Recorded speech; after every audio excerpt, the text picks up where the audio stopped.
Hi, everyone. Welcome once again to A Day in a Life Off. So today we have directors and head of sales.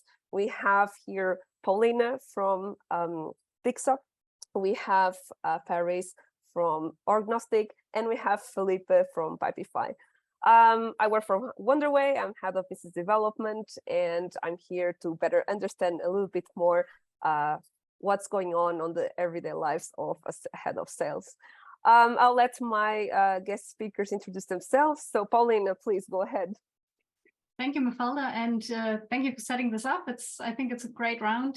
Great to meeting you two as well. So my name is Paulina. I'm head of sales for Dixa for the DACH market, and at the same time, or originally, I was head of sales for Solvmate, a company that was acquired by Dixa earlier this year. So at the moment, I'm in a double function, so to speak, with two AEs working the Solvmate side of things and two AEs working the Dixa DACH market.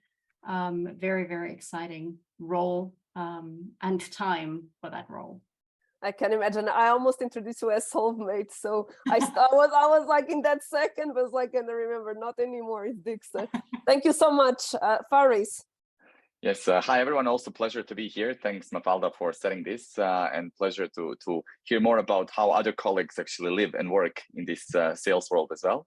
So I recently joined Orgnostic as sales director. Orgnostic is a fresh startup, but seems very promising. What we do is a people analytics tool. It's still a very small crew of around 40 people, and sales team is not yet so big, but here we are to make it big and happening. So I'm very excited to talk more about how position of sales of director or head of sales works in a startup actually. Amazing. Thank you so much. Felipe, last but not least. Yeah, thank you, Mafalda. Thank you for the invitation. Thank you, Paulina and Faris, to join us here as well. My name is Felipe. I'm from Brazil.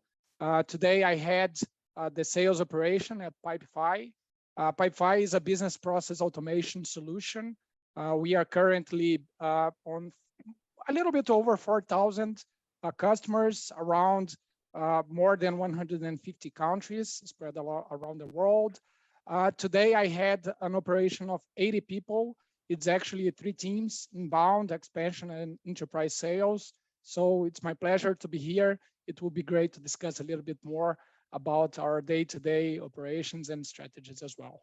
Amazing, amazing. Thanks the three of you for accepting my invitation. And let's crack on. So Felipe, as we were with you, so in a nutshell, how's your role? So what's your day-to-day life? Let's start generic and then we go a bit more specific. Yeah, I would say, Mafalda, that it's a lot of people under me, right? So mainly what I need to do is to design strategy. Communication is key. So I need to engage with all other teams. I would say that SaaS selling, it's a corporate sale, right? So you need to get everybody on board, everybody moving to the same direction. And it's all about execution, right? So I would say it's execution, execution, execution, many meetings, lots of people to talk to. And it's great. I would say it's very dynamic environment, right? So we need to get people on the same page. I would say that's mainly that, right? As I mentioned, I have 3 different teams. One of them is inbound sales, which is an acquisition team. We are trying to bring new logos, new customers to our account base. And the other 2, which is expansion. We have account managers that work very closely to CS team as well. And then on the enterprise sales team, we have the largest potential customers, right? And a smaller team, but very focused to target the big contracts, right? So it's mainly about that. Yeah. Right. Paulina, you're managing kind of 2 teams within the same company, right? So how is it? Yeah, so maybe before I go into that, because I completely forgot to mention that before. So what does Dixa do / Solvmate? So we are a customer service platform with a unified approach, basically trying to bring all the different channels that customers would contact any brand into one platform, one overview, trying to make that whole process more efficient. And with Solvmate, that is a customer service chatbot automation solution which can deflect up to 80% of the tickets. So all in all, we can really increase the efficiency and for customer service teams and decrease costs for them. And yeah, my day to day or my roles, I mean, at the end of the day, it comes down to bringing a new business, right? And therefore making my AEs successful. And I am pretty ruthless by now. It took me time to get there. Mafalda will know the beginnings of that role, but very ruthless in prioritizing my time and making sure that most of my time actually goes into coaching my team and really making sure that they get better in their job every day. Of course, there are internal meetings. Of course, there are strategic projects at the moment where for the SolveMate team, we're moving them from HubSpot to Salesforce, for example. So that needs to be thought through. We had a pricing change just a couple of weeks ago and so on and so forth. And I'm involved in those kinds of topics as well. But most of my time really goes into assessing the numbers, assessing the weak spots, assessing the areas of improvement, building up on the strengths, and making sure that every single one of my team members gets better. Love that. Yeah. Possible. I think like protecting your time is really key to make, I think any job, not only head of sales, obviously the more responsibility you have, the more protective you need to be. But I also agree with you, like if you want to be successful in any job, protecting your time is really important. Faris, I saw you nodding a lot while Paulina was speaking. Do you want to build on that? Yeah, I mean, both of them made the perfect intro for you know what I would like to say. But I mean, basically, I have to say that it's pretty much the same work for all three of us. But I would like to mention one thing because sometimes I would say it's the part of the job that you don't like the most. But I believe that we are all very successful because we are perfect with the time management. And I really like to schedule my days and to come to the work and have my first cup of coffee and breathe in. And then I just realized after 1 hour that nothing goes as I planned. Maybe some fixed meetings that I do have for sure, but everyone who actually is in charge of at least one person as a manager knows that being available for your people is actually a crucial part of this job. And I think that's also kind of the misunderstanding that usually companies have towards these leading positions, because we are most likely in this role because we were very successful doing sales, which doesn't mean that we are done with our educating. So what I'm actually trying to do is to split my workday in three, work week, let's say like that. For sure, I dedicate some time from Tuesday to Thursday to talk to people, if that's kind of the needed. But I really prefer that Friday is day for me where I can sum up everything the team has achieved, where I can sum up the results and some kind of the strategic overviews to the management. And on the, of course, beginning of the week, I'm trying just to quickly sync with the team so they feel that we have team synergy, and of course to make sure that we are executing tasks during the next 4 days. I'm coming from very corporational sector and moving now to startup. It means that a lot of these operational stuff are actually with me. Our team is very small, only 3 persons, including CEO as well.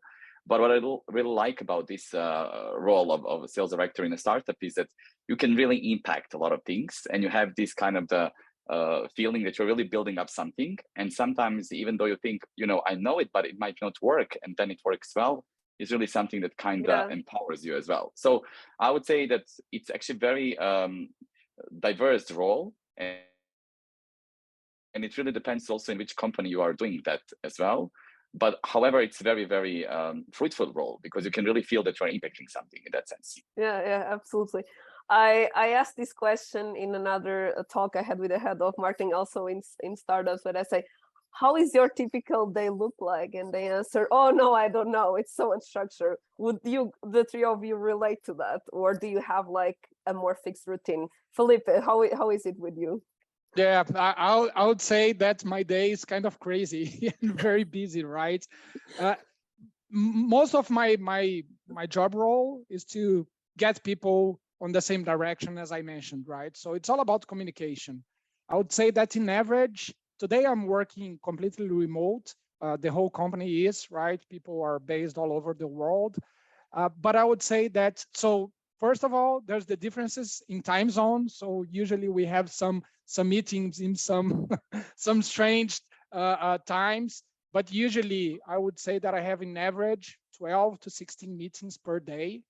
And all of those subjects are completely different, right? Because at some point you are talking to marketing, then data, then legal, then finance, then you are talking to pre-sales, then sales. So it changes subject. You have to switch in your mind what's the next topic that you're going to talk about. And you need to be very organized, right? In order to be productive, in order to manage all of those different topics, right? So I would say, and I would agree with the marketing person that you talked to on the previous talk, it's very unstructured, right? Because, and things move fast as well. So it's very diverse topics in a very high speed, right? So next week will be completely different subjects, and then you need to restructure your mindset in order to be able to tackle all the challenges that we face in a daily basis. So yeah, that's about how my life is going at the moment. Yeah, I think we all can relate to that, right, Paulina? Yeah, if I can jump in right here. Yes, please so do. I completely agree. It's one meeting after another very, very often. So two things that I do to make sure to be as efficient as possible. Obviously, I plan my entire week on Friday afternoon. I plan the week before, but then every single morning I do daily planning to see if something has changed. Maybe people have declined a meeting. Then I try to rearrange my calendar and carve out longer periods of time of focus blocks where I can work on the most strategic things, or also just analyzing data, because I don't know about you guys, but that's nothing that I can do just out of a whim. I need to really be focused on that.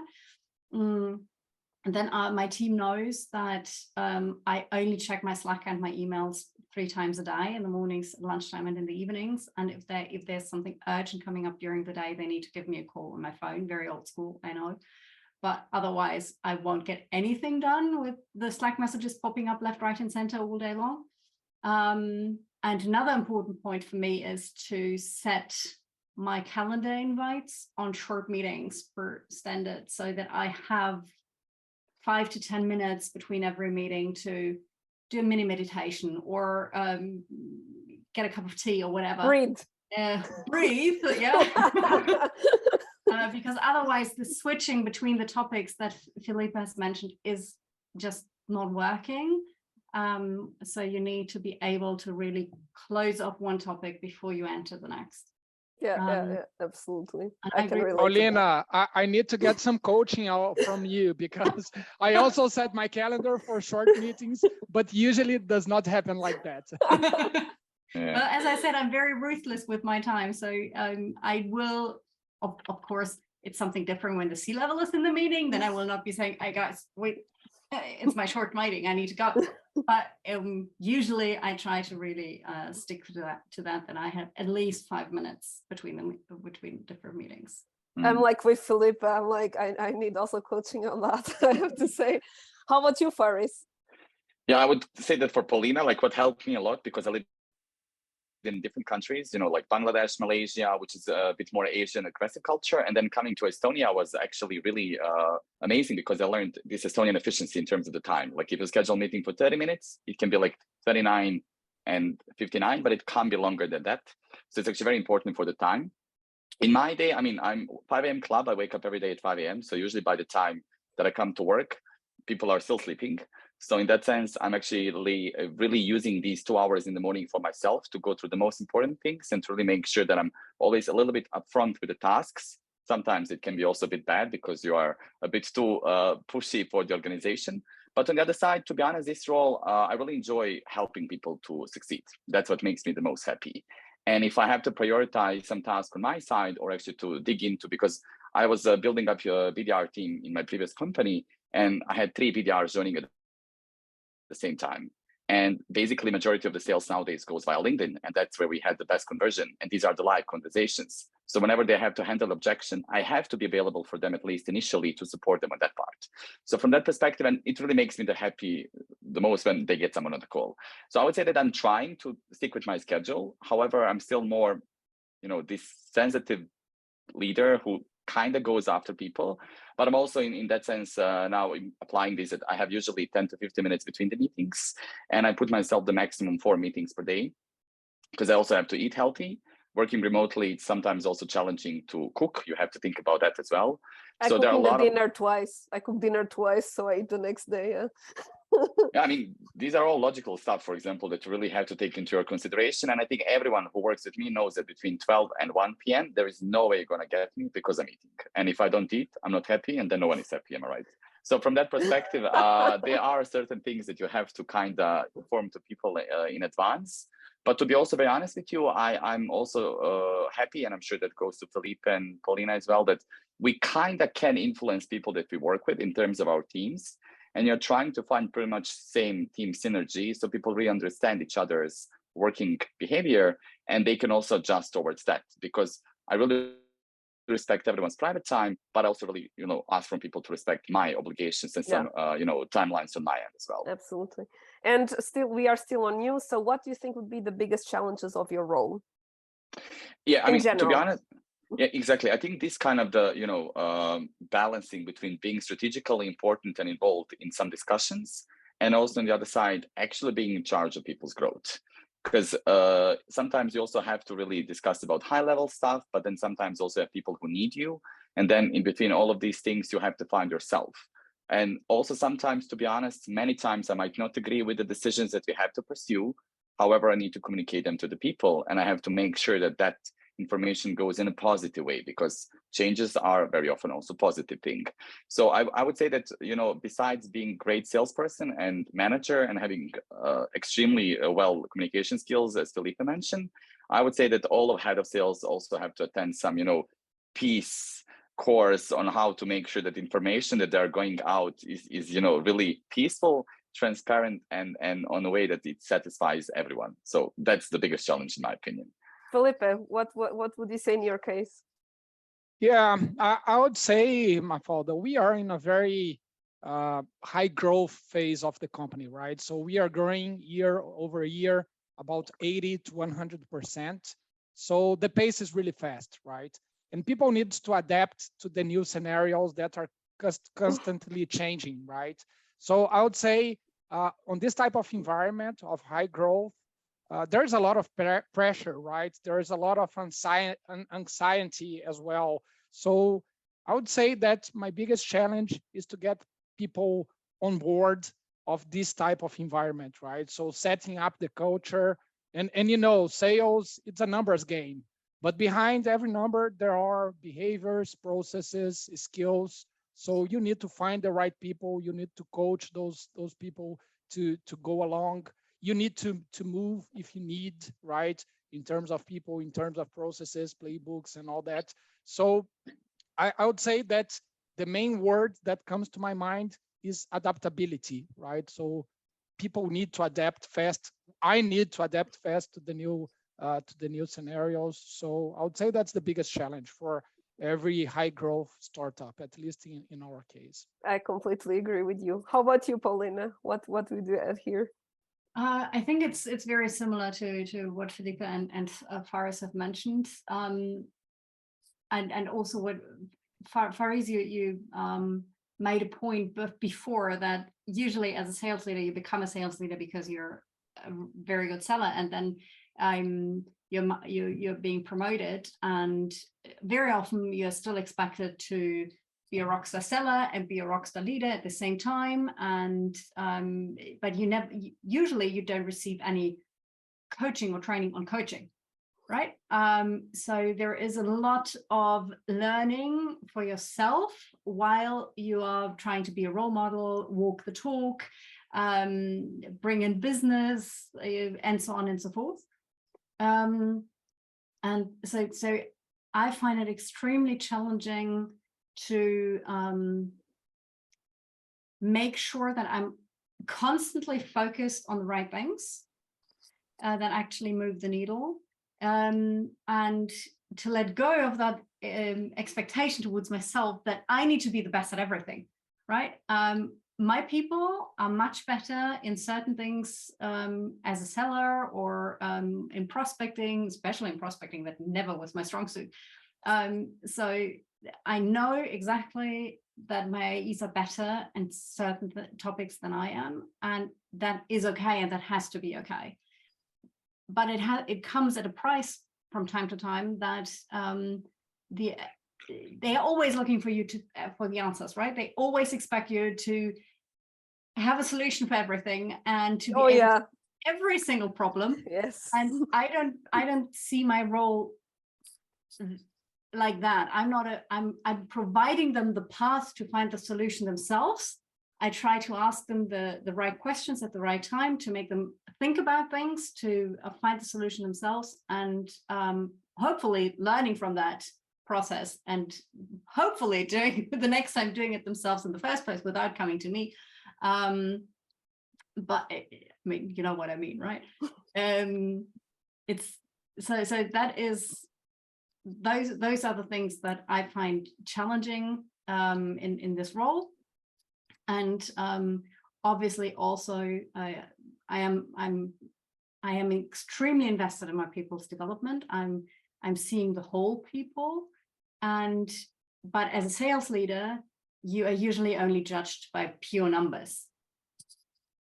And that discrepancy, the number pressure on the one hand, and trying to see the whole person and understanding that potentially there is a major personal thing going on right now that might impact their performance, and making sure that those things don't clash, Yep. Can be quite challenging. Yep. No, I completely agree with you. And you mentioned, Paulina, that you had to learn a lot by yourself. I think we all did. I think that's a very common thing in sales as well. What do you have any, I don't know, any website, any magazine, any forum that you like to read? Anyone, where do you get your content? How do you get your ideas for selling and for managing? Well, it's actually a couple of things. So I'm in the very lucky situation that one of my AEs reads like a maniac. He reads like 3 books every week. And he is like he's I don't know the English word, but he basically scans all the great new diagonal reading, and then he tells me which are the good ones, and then I move on to those. But I also am part of the Modern Sales Pros and of Sales Hacker. Yep. And therefore, through these newsletters, I get a lot of invites to webinars, a lot of links to great reads or to discussion groups. So that's also something that I visit. And again, at Dixa, I'm at the lucky position that we are 3 experienced sales leaders for each market. So 1 for North America, one for Northern Europe, and me for DACH. And the 3 of us, we also do a lot of sparring, a lot of exchange on our experience and knowledge, and that is extremely helpful. Perfect. Felipe, where did you get your knowledge from usually? Do you have any place that you like to get ideas from? Yeah, I would say, Mafalda, that you are never ready for any position, right, in terms of sales. So I would say that's all about connecting different data points, different insights that you get from your learning, right?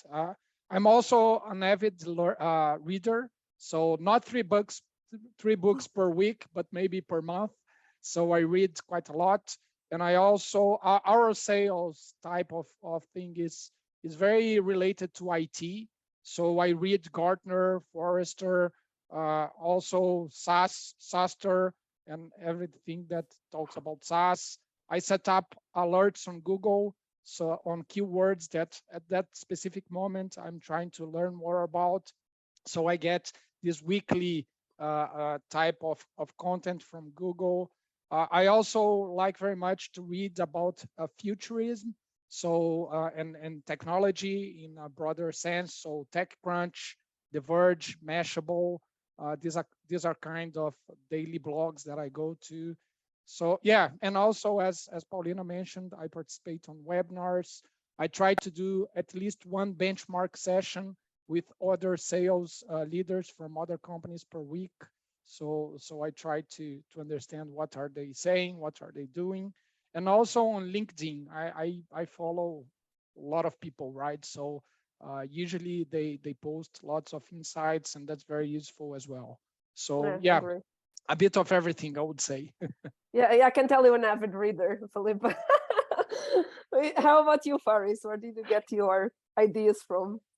Yeah, that's actually a very important question, what you're asking right now. And just one step back before I provide a complete answer. So my background is that I'm a master of civil engineering, and I was a radio host for 10 years before I started sales.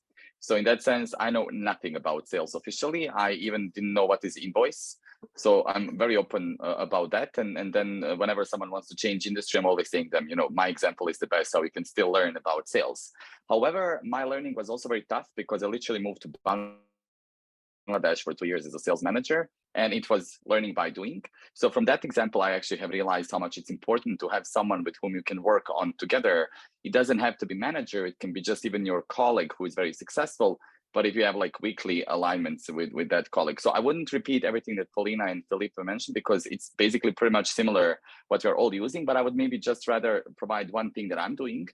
So actually that thing consists from two things. First of all, I have a weekly reflection, and I'm always asking for my team members that, okay, if we launch this campaign this week and we had certain conversion rate, let's reflect on what really worked well. And whatever didn't or did, let's analyze why.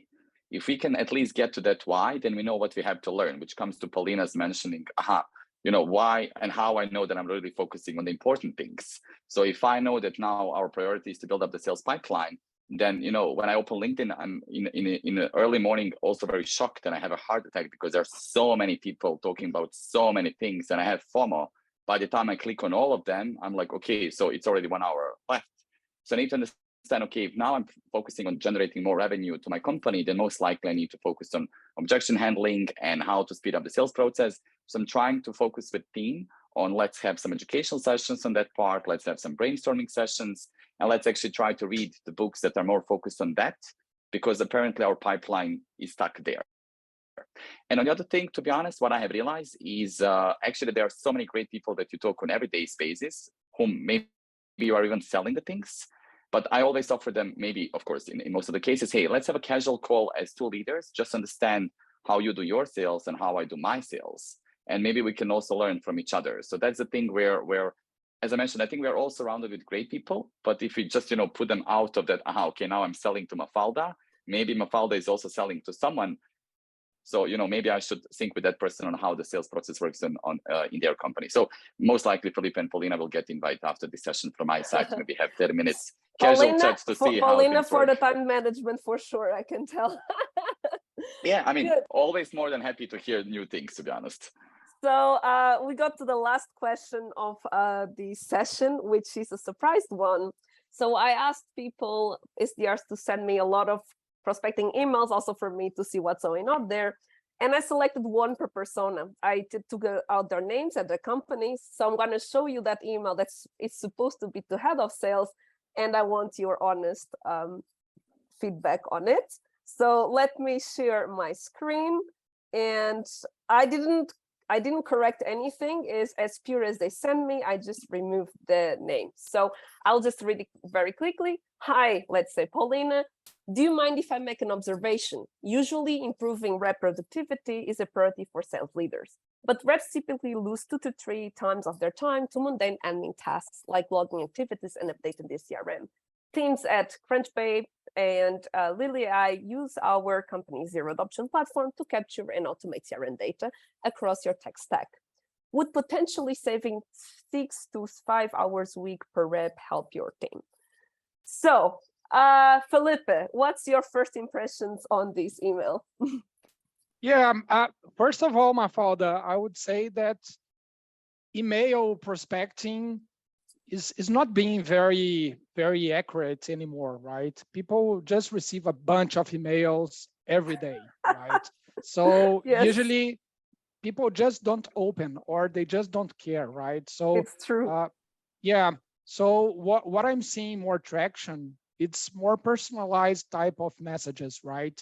On LinkedIn or even WhatsApp Business and all that. This is working much better for us today than email, because this is such a crowd space, right? I agree. I agree with you. But going to the message itself, I would say that at least to me, right, I'm much more into inside sales, where you generate value to the person that you are trying to approach, right?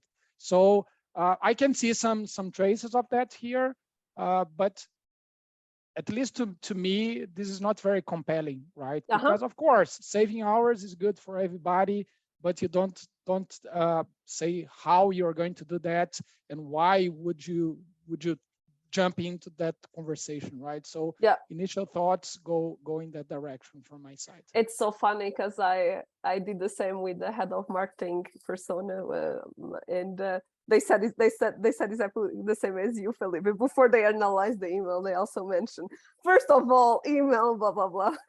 Ferris, what's your take here? Yeah, I would definitely like to see subject of the email, because for me it's also one very important topic to discuss before even moving to the same topic. I would definitely appreciate creativity here. I think that this entering point, do you mind if I make an observation, is actually very interesting. It can sound a bit generic though, so that's one tricky part. And also, as Felipe mentioned, to be honest, I think that if we would be able to convert these hours in money, that would definitely make more sense, because everyone is now very sensitive towards money. And to be also very honest with you, what I have realized, and maybe that comes because English is not my mother language, but sometimes using very simple English terms can also be straightforward in that sense. And here I feel that, by the time I understood, even when you read the first time this email, I would, still process what actually is about to be sold here. However, I would say that what I like about this email, I think it will be completely visible on the mobile phone device, so you could be easily read it. And on the other side as well, I think that creativity is definitely a good part here. But not to repeat, I would also be curious to see what will be LinkedIn message here. Absolutely. Paulina, last but not least, what's your take? Well, I agree with a lot that has been said before. I mean, just for my personal take, I don't read any outreach emails anymore. I just delete them because I just don't have the time. So yeah, I completely agree that other forms like LinkedIn messages or what does capture my attention, for example, is if there is a little video in there or something super personalized. One of my SDs, she actually sends out playlists, which is really cool. Spotify playlists, individualized. Nice. Obviously, a lot of work. I'm gonna take that idea to my SDR. Thank you. And the thing that strikes me most here with this email is it's completely missing a call to action. All right. So there's no book a meeting with me. I would be happy to talk to you. Just click on this link or whatever. So therefore, if I was the recipient, I basically wouldn't really know what to do with this. And maybe to add one thing, what I actually have realized, because I'm coming from the fintech industry, now we are in people analytics tools, and we always try to provide some data in the first email because we are usually experts in that field. And it's actually very important to pull out some data, maybe some chart, because even in this email, you have some average of how the time shall be used. So it's always good to provide some charts, something visible. Great. Yeah. And on that sense, Ferris, when I talked about inside sales, right? It's very generic message, right? You can notice that this same email was sent to maybe 1,000 people, right? So it's not compelling because of that, right? I would say that if you need to capture the attention of the targeted persona, you need to generate something that actually brings value and generate values to that specific business, right? So when I think about inside sales, it's usually telling your target person that something that they don't know already about their business, right? And that's very hard to do. There's lots of research to be done before you try to talk to that person, right? Yeah. But it's much more effective as well. So when you get to the point to generate insight and value, then you get the attention of the person you are talking to, right? So yeah. We need to change the mindset about prospection because it's just not working like that. Yeah. Yeah, I agree. Amazing. Well, we reached the limit of our time, unfortunately. I feel I have still a lot of things to ask you, but one take from this call is that we're all super busy people, so I'm gonna end it here. Thank you so much, Paulina, Felipe, Ferris, for your time. I'm sure it was super valuable for those who are listening as well. And yes, let's keep in touch. If we need yeah, anything, just reach out to me as well. And I wish you all the best in the end of this year, and good luck with all the things we all have to do. Thank you so much for your time. Thank you, Thank you, Mafalda. Mafalda. Bye bye. Thank you. Bye bye. Bye. Bye.